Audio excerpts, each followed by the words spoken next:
हरियाणा में सरकार ने अभी 13 नवंबर 2024 को अधिसूचना जारी कर दी है कोटे में कोटा आरक्षण की। अच्छा। जी हाँ, और उसमें कहीं कोई क्रिमिलेयर नहीं है, कोई रोस्टर के साथ में कोई छेड़छाड़ नहीं है, किसी कर्मचारी को कोई नुकसान नहीं है। और इसमें हमारे क्षेत्र में अगर कर्मचारियों के मन में भ्रांति है तो वो खुद का बहुत बड़ा नुकसान कर रही है। तो टीएसपी में क्या मिला वो देखिए आप। टीएसपी में 2022 में हमारे लोगों को क्या मिला वो देखिए। जनसंख्या के अनुपात में हमको 45% तो मिल ही रहा है ना, और ये 700 पद मिले, तो 700 पद मिले, अब हमें जनसंख्या के अनुपात में करके हम कहां तक ले जाएंगे? 25% पद और बढ़ाएंगे। तो 1570 में से 25% अगर पद और मिलते हैं, कितने? लगभग 350 पद बढ़ेंगे। तो 350 बढ़ेंगे तो 700 प्लस 350 कितने? लगभग 1100 पद हुए। लेकिन ये कितने हो रहे हैं? सीधे 1700 पद। मतलब तो आप बताइए, तुलना फायदा दोनों से है, लेकिन तुलनात्मक रूप से अगर फायदे की बात करें तो कोटे में कोटा है वो हमारे लिए बहुत बड़ा पीढ़ियों का सवाल है, हजारों बेरोजगारों के भविष्य का सवाल है। ये उनके भविष्य का आंदोलन है, अपने भविष्य को संवारना चाहते हैं तो 24 नवंबर 2024 को समर्थन दें और अपनी ऐतिहासिक संख्या बताएं। अभी आप 24 तारीख को विशाल आदिवासी आरक्षण महारैली करने जा रहे हैं जी। तो यहाँ पर तीनों पार्टियां चल रही, एक तो बीजेपी चल रही है और कांग्रेस चल रही है और नई पार्टी बाप पार्टी भी आई है। जी। तो क्या आप तीनों पार्टियों के जो लोगों से कांटेक्ट किया, नेताओं से कांटेक्ट किया आपने यहाँ पर? ये तो बैनर तो हमारा चल रहा है, लेकिन ये तो पूरे समाज का हमने आंदोलन चला रखा है ना, और सभी को फायदा होना है, और सब मिलकर के मांग करेंगे, इन मांगों का रास्ता बहुत आसानी से खुल जाएगा। हमारे हजारों लाखों बेरोजगारों का और आने वाली पीढ़ियों का भविष्य संवरेगा इससे। तो हमने सभी संकीर्णताओं से ऊपर उठ करके, तमाम मतभेदों से, पार्टीवाद से, संगठनवाद, ये समस्त चीज़ों को पीछे छोड़ करके हमने सबसे संपर्क साधा है, चाहे वो बीजेपी के हों, चाहे वो कांग्रेस के नेता हों। बांसवाड़ा में पूरे अनुसूचित क्षेत्र की बहुत बड़ी जनसभा की थी, जिसमें लगभग 1.5 लाख लोग एकत्रित हुए थे। फर्स्ट ग्रेड नर्सिंग, इन तमाम पाठ्यक्रमों में, पीजी हो या यूजी हो, समस्त पाठ्यक्रमों में 5.5% आरक्षण अलग से 12 में से दिया। तो ये बहुत बड़ी उपलब्धि थी। प्रशासनिक सेवाओं में अभी एक भर्ती के माध्यम से आपको बताऊं कि अभी जज भर्ती हुई, 24 पद 12% आरक्षण के तहत 24 पद जज के थे एसटी के राजस्थान में। तो हमारे यहाँ से तो एक भी लड़का जज नहीं बना 24 में। अभी आप कोटे में कोटा का मांग कर रहे हैं ना आरक्षण की, तो कोटे में कोटा अगर लागू होता है तो यहाँ पर प्रशासनिक सेवाओं में यहाँ पर कितने % आरक्षण मिलेगा और सामान्य भर्तियों में कितने % आरक्षण मिलेगा?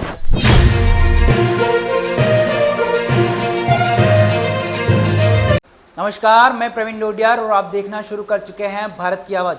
दोस्तों, आज हमारे साथ में एक ऐसे शख्स हैं जो कि टीएसपी इलाके में जो पहचान के मोहताज नहीं, हमारे साथ में है प्रोफेसर कमलकांत जी कटारा साहब। पहले तो बहुत बहुत स्वागत हमारे चैनल में आपका। जी जी, धन्यवाद धन्यवाद। सर जी, आज यहाँ टीएसपी इलाके के ऐसे बहुत सारे महत्वपूर्ण सवाल है जो आपसे करने वाले हैं ना, आपको उनके सवाल के जवाब देने होंगे ना। जी जी, बिल्कुल। मुझे ये बताइए कि यहाँ पर आदिवासी आरक्षण मंच मिशन 73 करके चल रहा है ना, तो इसका क्या उद्देश्य है यहाँ पर? जी, आदिवासी आरक्षण मंच अनुसूचित क्षेत्र राजस्थान, हमारा जो अनुसूचित क्षेत्र का जनजाति वर्ग है उसकी 3 सूत्री मांगों को लेकर के लगभग 1 दशक से भी अधिक समय से संघर्ष कर रहा है, सरकार से शांतिपूर्ण ढंग से मांगे कर रहा है। पहली मांग है अनुसूचित क्षेत्र में जनजाति वर्ग को जनसंख्या के अनुपात में आरक्षण। दूसरी बहुत महत्वपूर्ण मांग है जिस पर अभी सुप्रीम कोर्ट का फैसला भी आया है, वो मांग है, फैसले से पहले हम कह रहे थे कि अनुसूचित क्षेत्र के जनजाति वर्ग को जो राज्य स्तरीय 12% आरक्षण है उसमें से जिस तरह से मेडिकल में मिल रहा है 5.5% आरक्षण, लेकिन हमारी जनसंख्या वो क्या है कि अभी 6.5% है। तो हमारी मांग ये है कि अनुसूचित क्षेत्र का जो जनजाति वर्ग है उसे जो 12% राज्य स्तरीय आरक्षण है उसमें से 6.5% आरक्षण है वो अनुसूचित क्षेत्र के जनजाति वर्ग को दिया जाए। तीसरी आज एक तात्कालिक मांग है यहाँ के युवाओं की, और वो मांग है कि अनुसूचित जनजाति वर्ग को जो पात्रता परीक्षाएं होती हैं उसमें जो न्यूनतम मापदंड होता है उसमें पूरी तरीके से छूट दे दी जाए। ये 3 महत्वपूर्ण मांगे हैं जो यहाँ के क्षेत्र के जनजाति वर्ग के भविष्य से, बेरोजगार युवाओं के भविष्य से जुड़ी हुई हैं। तो ये लक्ष्य है। आदिवासी आरक्षण मंच इन मांगों को लेकर के सरकार से निरंतर मांगे करता रहा है, शांतिपूर्ण और संवैधानिक ढंग से आंदोलन करता रहा है। कितने सालों से चला रहे हो आप इस संगठन को? देखिए, हम लोगों ने पहली बार, वैसे तो हम लोग लगभग 2010 से पहले से ही ये मांगें चलती आ रही थी, लेकिन संगठित रूप से और आंदोलन के रूप में हमने पहली बार 2014 में हमने आंदोलन के रूप में संगठित हम लोग हो गए थे और सरकार से बड़े जन आंदोलन का हमने लगभग 2014 से रूप दे दिया था। अच्छा, अभी तक आप संगठन चला रहे हो, तो इसके माध्यम से टीएसपी के जो युवा लोग हैं, है ना, इनको क्या फायदा मिला अभी तक? देखिए, हम लोगों ने सन 2014 से आंदोलन प्रारंभ किया। इसके बाद में हमने जगह जगह जनसभाएं की, सरकार को ज्ञापन दिए, धरने प्रदर्शन किए, पद यात्राएं की, और आप ये समझिए कि बड़ी बड़ी जनसभाएं और रैलियां भी हुई। उसमें से सन 2016 में हमने बांसवाड़ा में पूरे अनुसूचित क्षेत्र की बहुत बड़ी जनसभा की थी, जिसमें लगभग 1.5 लाख लोग एकत्रित हुए थे। जी हाँ, उस समय ये बहुत बड़ी रैली थी। लगभग 1.5 लाख लोग हमने बांसवाड़ा जिला मुख्यालय पर एकत्रित किए थे 27 मई 2016 को। अच्छा जी, और 27 मई 2016 को इतनी बड़ी संख्या में हमने हमारे आदिवासियों को एकत्रित किया। रैली के रूप में हम कलेक्ट्रेट पे जा करके और सरकार को ज्ञापन दिया था। उसके बाद में सरकार ने हम लोगों से वार्ता की। वार्ता करने के बाद में मांगे तो हमारी ये मांगे थी, तो सरकार ने वार्ता शुरू की, प्रशासन से वार्ता हुई, राजस्थान के मुख्यमंत्री से भी वार्ता हुई, और उस समय सरकार ने हमारी पूरी मांगे तो नहीं मानी, लेकिन अनुसूचित क्षेत्र में जो पहले केवल भर्ती में 45% आरक्षण था, उसे सरकार ने पदोन्नति में भी 45% कर दिया। पहले 0% था। अनुसूचित क्षेत्र में पदोन्नति में बिल्कुल आरक्षण नहीं था। अच्छा, जी हाँ, बिल्कुल नहीं था। तो सरकार ने उस समय 45% कर दिया, भर्ती के बराबर। और उसके बाद में सरकार ने एक और बहुत बड़ी मांग पूरी की कि जो हम अभी जैसे कोटे में कोटा मांग रहे हैं ना, उसी तर्ज पर हमें केवल मेडिकल में 5.5% मिला हुआ था, वो भी केवल यूजी पाठ्यक्रमों तक। लेकिन हमारे आंदोलन के बाद में सरकार ने 12% में समस्त पाठ्यक्रमों में प्रवेश, उच्च स्तरीय जैसे विज्ञान हो, तकनीकी हो, मेडिकल हो, मेडिकल के समस्त शाखाओं में, यहाँ तक कि फर्स्ट ग्रेड नर्सिंग, इन तमाम पाठ्यक्रमों में, पीजी हो या यूजी हो, समस्त पाठ्यक्रमों में 5.5% आरक्षण अलग से 12 में से दिया। तो ये बहुत बड़ी उपलब्धि थी। ये अभी सुप्रीम कोर्ट का फैसला आने से पूर्व हमको कोटे में कोटा 5.5 मिला, तो वो हमारे उस आंदोलन के माध्यम से, और इससे पहले सरकार ने केवल मेडिकल में दे रखा था। तो ये बहुत बड़ी उपलब्धि हुई।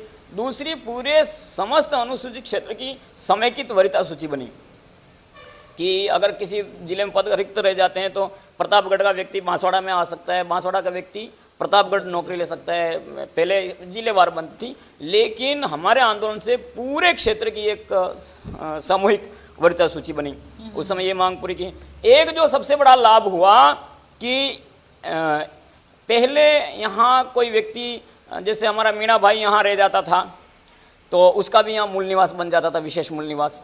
और उस आधार पर हमारे जैसे नायब तहसीलदार जैसे पदों पर भी हमारे मीणा भाई लग जाते थे। लेकिन हमने जब आंदोलन किया तो हमने विशेष मूल निवास की जो है वो 26 जनवरी 1950 की मांग रखी थी कि यहाँ का उसी व्यक्ति का विशेष मूल निवास बने जो उस समय से रह रहा हो। लेकिन रिकॉर्ड निकालने ये वो कई सारी विसंगतियाँ हो सकती थी, कई सारी समस्याएं आ सकती थी। तो सरकार ने उस समय 26 जनवरी 1970 से पहले जो व्यक्ति यहाँ रह रहा है उसी का विशेष मूल निवास अभी बनता है। उससे पहले मात्र 15 साल का कि इस तरह का कोई प्रावधान था, तो कई सारे लोग 15 साल रह जाते थे। कर्मचारियों के लिए मात्र 3 साल या 7 साल का अगर यहाँ निवास कर लेता था बाहर का कर्मचारी, तो उसका यहाँ बन जाता था मूल निवास। तो फिर भी हमारे लिए ये सेकंड ग्रेड तक की भर्तियाँ होती थी, उसमें भी फिर हमारे बच्चे यहाँ के वंचित रह जाते थे। अच्छा, वो लग जाते थे? हाँ, वो लगते थे ना, बिल्कुल लगते थे। पुरानी भर्तियाँ आप उठा करके देखो तो ये बहुत बड़ा यहाँ के लोगों के लिए ये भी एक था। तो 1 जनवरी 1970 विशेष मूल निवास है। उसके बाद में आप देखोगे कि तमाम जो ज़्यादा संख्या में अभी नायब तहसीलदार वगैरह जो बने ना, वो उसके बाद में ज़्यादातर बने हैं, क्योंकि इसके बाद जो हमारे मीणा भाई वहाँ भी जो लाभ ले जाते थे, वो लाभ यहाँ के जनजाति वर्ग को मिलने लगा। ठीक है, तो अभी आप कोटे में कोटा का मांग कर रहे हैं ना, आरक्षण की। तो कोटे में कोटा अगर लागू होता है तो यहाँ पर प्रशासनिक सेवाओं में यहाँ पर कितने % आरक्षण मिलेगा और सामान्य भर्तियों में कितने % आरक्षण मिलने वाला है? देखिए जैसा मैंने कहा कि हम पहले राज्य सेवाओं में मांग कर रहे थे, तो कोटे में कोटा आरक्षण मिल जाता है, तो अब हमारे सुप्रीम कोर्ट का फैसला आने के बाद में कोटे में कोटा आरक्षण मिलने का मार्ग तमाम भर्तियों में मिलने का मार्ग खुल गया है। मैं पहले प्रशासनिक सेवाओं की अगर बात करूं तो अभी जैसे मेडिकल में केवल प्रवेश में मिल रहा है, अब हमारे लड़कों के सामने मेडिकल में की भी जो भर्ती की जब विज्ञप्ति निकल रही है ना, तो उसमें वापस वही समस्या आ रही है कि तमाम भर्तियों में नहीं मिल रहा है। उस तरह से मेडिकल में भी अब लड़के हमारे ट्रेनिंग करके ने क्लिनिक प्राइवेट खोलने के लिए मजबूर होने वाले हैं। तो अगर ये हो जाता है तो सभी आने वाले समय में ये समस्या भी खत्म होगी। प्रशासनिक सेवाओं में अभी एक भर्ती के माध्यम से आपको बताऊं कि अभी जज भर्ती हुई, 24 पद 12% आरक्षण के तहत 24 पद जज के थे एसटी के राजस्थान में। तो हमारे यहाँ से तो एक भी लड़का जज नहीं बना 24 में। अच्छा। हाँ, 6.5% जनसंख्या है, लेकिन उसमें से हमारा एक भी व्यक्ति नहीं बना। हमारे 3% जो मीणा भाई हैं वही पूरे 24 के 24 जज बने। ये जो वस्तु स्थिति है वो जब से देश में आरक्षण व्यवस्था लागू हुई, राजस्थान में जब से लागू हुई, तब से यही वस्तु स्थिति चल रही है कि अगर 50 पद आरएस के निकलते हैं तो 50 पद आरएस पे हमारे 3% मीणा भाई लगते हैं। 50 पद अगर कॉलेज प्रोफेसर के हमारे निकलते हैं एसटी के, तो 50 पद में बड़ी मुश्किल से कोई 1-2 इधर से बनते हैं। बाकी कॉलेजों में प्रोफेसर, यूनिवर्सिटी में प्रोफेसर भी वही तमाम बड़ी जो भर्तियां हैं उनमें सभी में, चाहे वो स्कूल लेक्चरर हो, चाहे वो आपके अन्य जितनी भी भर्तियां हैं, पुलिस की भर्तियां हो, तमाम विभागों की जो भर्तियां हैं उसमें जो बड़े पद हैं उसमें हमारे मात्र 3% मीणा भाई ही सारा लाभ अब तक लेते आ रहे हैं। सर जी, मुझे ये बताइए कि कोटे में कोटा आरक्षण लागू की बात करते थे, इसके साथ में एक क्रीमी लेयर का मुद्दा चल रहा है। ये क्रीमी लेयर क्या है, इसको एक्सप्लेन करेगा? क्रीमी लेयर का एसटी एससी से कोई लेना देना नहीं है। भारत के प्रधानमंत्री श्री नरेंद्र मोदी जी ने कोर्ट का फैसला आते ही कैबिनेट की बैठक लेकर के स्पष्ट कर दिया है कि एसटी एससी में कोई क्रिमिनल लागू नहीं होगा। और कोर्ट ने भी जो फैसला दिया है उसमें 6-1 के अनुपात से जो फैसला आया है उसमें 6 में से एक ही जज ने केवल सुझाव दिया है कि एसटी एससी में भी क्रिमिनल लागू हो सकता है और करना चाहिए। लेकिन वो एक जज का ही मत है, केवल निर्णय नहीं माना जा सकता, वो एक सुझाव है मात्र। और सुझाव है वो कोई बाध्यकारी है नहीं, और सरकार ने उसको सिरे से खारिज कर दिया है, तो कोई क्रिमिनल नहीं। और इसका सबसे बढ़िया उदाहरण हरियाणा का है। हरियाणा में सरकार ने अभी 13 नवंबर 2024 को अधिसूचना जारी कर दी है कोटे में कोटा आरक्षण की। अच्छा। जी हाँ, और उसमें कहीं कोई क्रिमिनल नहीं है, कोई रोस्टर के साथ में कोई छेड़छाड़ नहीं है, किसी कर्मचारी को कोई नुकसान नहीं है। और इसमें हमारे क्षेत्र में अगर कर्मचारियों के मन में भ्रांति है तो वो खुद का बहुत बड़ा नुकसान कर रही है। तो भाई जैसे ही कोटे में कोटा होगा सबको बड़ा लाभ होगा। आवाज नहीं उठाएंगे, एकता नहीं दिखाएंगे, उसमें नुकसान है। क्रिमिनल जैसा कोई भी किसी के लिए कहीं कोई निर्णय नहीं है। ये तमाम आशंकाएं वो निर्मूल हैं, निराधार हैं। अभी एक ही लक्ष्य सबका होना चाहिए कि हम सब एक आवाज बने और इसको अपने राजस्थान में एसटी में लागू करवाएं।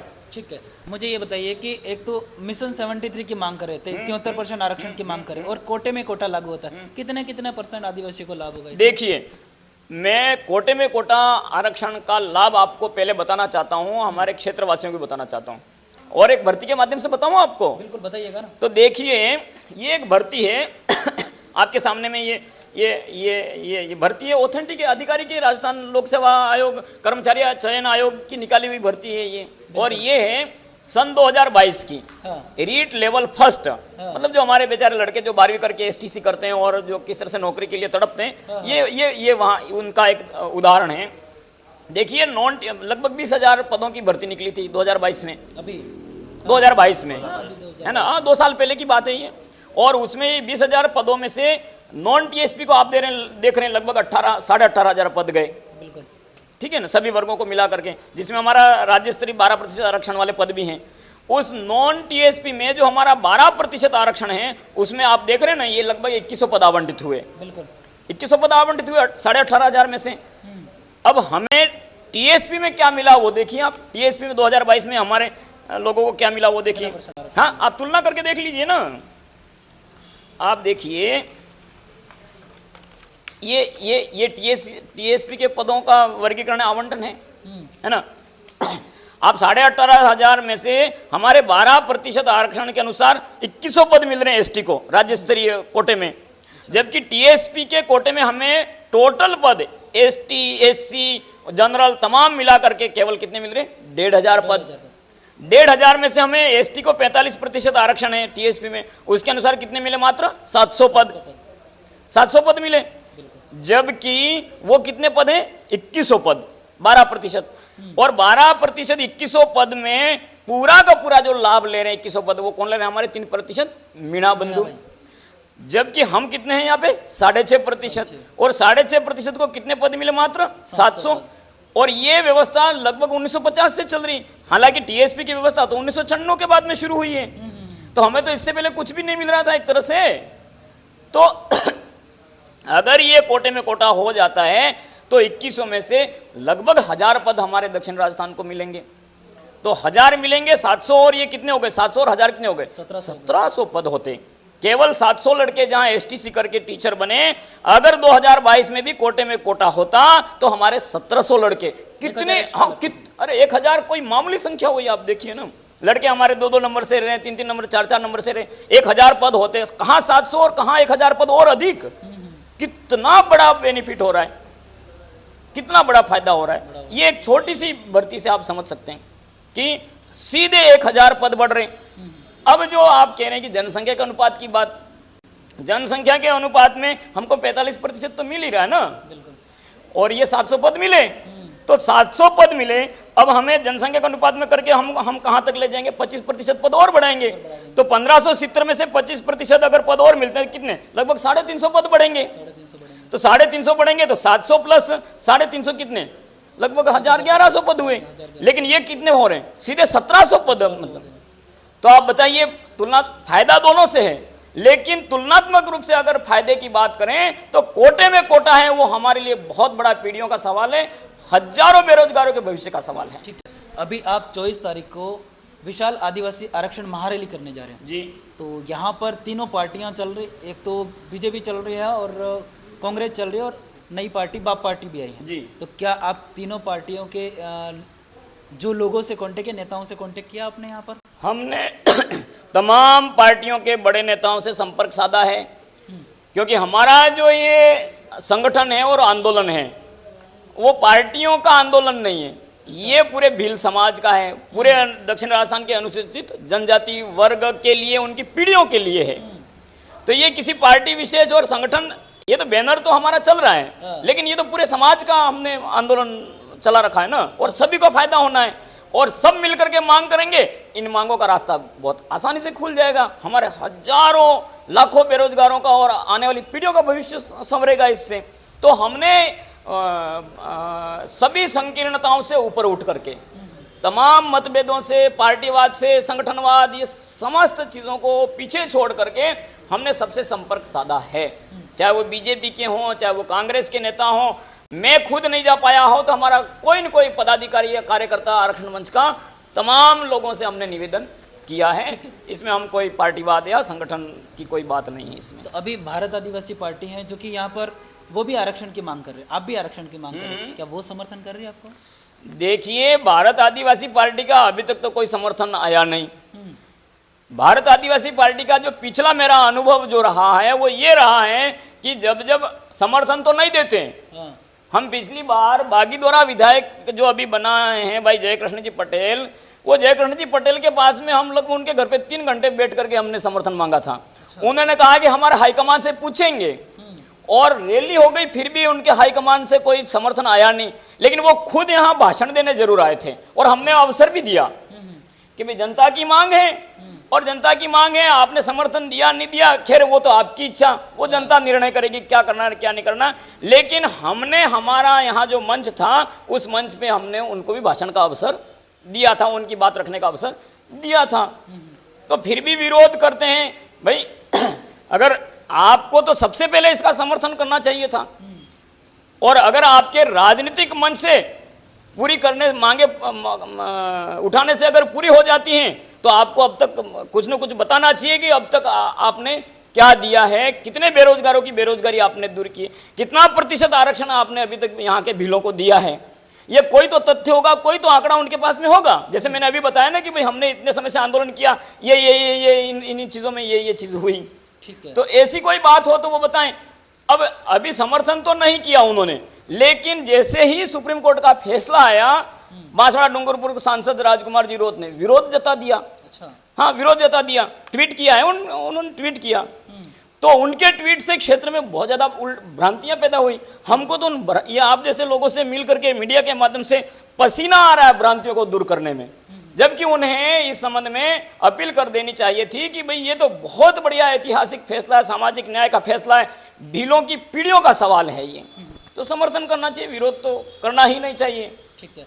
लास्ट टाइम शायद आप सभा कर रहे थे और किसी डोंगरी पर चढ़े और हिंसा का रूप ले लिया था आपके आरक्षण के मंच के संगठन ने, है ना? तो अब की बार है जो ऐसा हिंसा का रूप तो नहीं ले लेगा ये? देखिए, हमारे आंदोलन ने उस समय भी हिंसा का रूप नहीं लिया था। आरोप जरूर लग गए हिंसा, ये आपने देखा कोई जनहानि हुई नहीं है? ऐसा कोई प्रमाण कि हमारे आंदोलन से किसी की जनहानि हुई, कोई धन हानि हुई, कोई राष्ट्रीय संपत्ति का नुकसान हुआ, ऐसा कुछ भी आपके सामने, ऐसा कुछ भी हो तो बताइए। हमारे आंदोलन से न किसी की जनहानि हुई है, न किसी की धन हानि हुई है, न हमने किसी वर्ग को डराया धमकाया कुछ किया है, न प्रशासन को हमने कोई डराया धमकाया, कुछ भी नहीं। हाँ, हमने बार बार शांतिपूर्ण ढंग से अनुमति मांगी, नहीं मिली, उल्टा लगभग 5-6 महीने के लिए धारा 144 लगा दी गई। तो ऐसी स्थिति में फिर हमें प्रशासन और सरकार से ये कहने के लिए कि नहीं, अगर आप इस तरह से हमें पूछ लोगे और दबाओगे तो हम फिर भी शांतिपूर्ण ढंग से आपके इस तरह के आदेशों का उल्लंघन करेंगे। तो शांतिपूर्ण ढंग से हमने बैठना चाहा था और प्रशासन ने आकर के और कुछ दमनात्मक कार्रवाई हुई तो हम लोग भुगत रहे। हमने तो गिरफ्तारियां दे दी, गिरफ्तारियां दी। हमारी गिरफ्तारी के बाद में अगर जो कुछ भी हुआ होता ऐसा कुछ, लेकिन फिर भी ऐसा कहीं कुछ भी नहीं हुआ। हमने तो बहुत शांतिपूर्ण, न मतलब लाखों की, मैंने कहा ना कि हमने यहाँ लगभग 1-1.5 लाख की भी रैली की थी, लेकिन एक कंकड़ हमने कहीं किसी पर नहीं उठाया था। और मैं फिर आपके चैनल के माध्यम से कहना चाहूँगा कि हमारी ये जो 24 नवंबर 2024 की रैली हो रही है, एक तरह से हम तो सुप्रीम कोर्ट के स्वागत में, ये कोई सरकार के विरोध में नहीं कर रहे हैं, हम सुप्रीम कोर्ट के स्वागत में हमारी खुशी जाहिर करना चाहते हैं कि इतना बड़ा फैसला आया है, हम स्वागत करते हैं। और स्वागत के साथ में सरकार से शांतिपूर्ण ढंग से अपनी मांग रखना चाहते हैं कि सरकार इसको लागू करे, हमें सामाजिक न्याय प्रदान करें। और प्रशासन और सरकार को हम आश्वस्त करते हैं कि हमारी तरफ से इस तरह का कोई भी किसी भी तरह का तनाव पैदा नहीं होगा, हमें प्रशासन और सरकार सहयोग करें। यहाँ टीएसपी के युवाओं को क्या संदेश देना चाहोगे अभी हमारे चैनल के माध्यम से? आपके चैनल के माध्यम से मैं कहना चाहूंगा कि बहुत बड़ा अवसर आया है। अभी मुख्यमंत्री ने चतुर्श्रेणी कर्मचारी की भर्ती की घोषणा की है 50,000। अगर ये इस मांग से जुड़ते हैं तो 50,000 में से अभी केवल जो 1,000-1,200 पद मिल रहे हैं वो बढ़ करके 2,500 पद और मिलेंगे और 1,000-1,500 की बजाय लगभग 3-4 हजार चतुर्श्रेणी कर्मचारी 10वीं पास वाले लड़के भी परीक्षा दे सकेंगे। तो मेरा ये कहना है कि ये फालतू काम की जो फेसबुक पे, मीडिया, इंस्टाग्राम पे, उस पर अनावश्यक रूप से गालियां दे करके और पत्थर फेंक करके और इस तरह की जितनी भी तमाम जो भी गतिविधियां हैं उनसे दूर रहें और ऐसे सकारात्मक आंदोलन से जुड़ें। ये उनका आंदोलन है, ये आदिवासी आरक्षण मंच का नहीं है, ये उनके भविष्य का आंदोलन है। अपने भविष्य को संवारना चाहते हैं तो 24 नवंबर 2024 को समर्थन दें और अपनी ऐतिहासिक संख्या बताएं। ठीक है, ये थे खास हमारे साथ में प्रोफेसर कमलकांत जी कटारिया साहब और इन्होंने बहुत सारा कोटे में कोटा आरक्षण को लेकर विश्लेषण किया है और आप शायद समझे भी होंगे इसको लेकर। इस पर आपकी क्या राय है कमेंट बॉक्स में कमेंट करके जरूर बताना। कैमरे के पीछे उमेश, मैं प्रवीण डोडियार, देखते रहिए भारत की आवाज़। नमस्कार।